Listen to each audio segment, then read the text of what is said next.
We looked at how users in the field can update attribute information and how to drive workflows by requiring test results. As that information is captured, Asset Performance Portal takes those readings, ratings, and measurements and proactively sends alerts when items are below their condition thresholds, and provides oversight on expected remaining life and when assets should be replaced.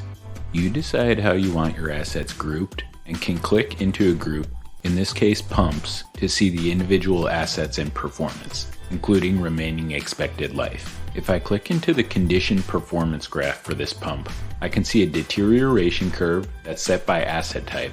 The circles are reported condition scores, and the dotted line is what we've determined is our threshold for a condition. If an asset breaks that condition threshold, it will trigger notifications to let the appropriate individuals know. We can generate work orders to resolve the issue or even modify maintenance schedules. You can also see a timeline from when the asset went into active service and see that something happened to cause the condition to drop. And now we're going to have to replace the pump well earlier than expected based on that deterioration.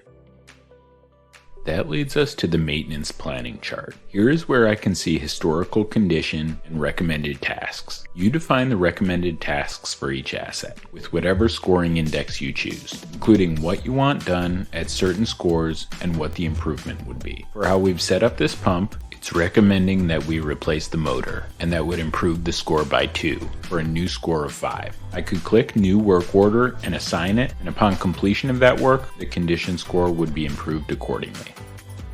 We can take this a step further and track performance under a more formalized project. If we want to track funding, budget, and timelines, I can select one or multiple assets and group them onto a capital project.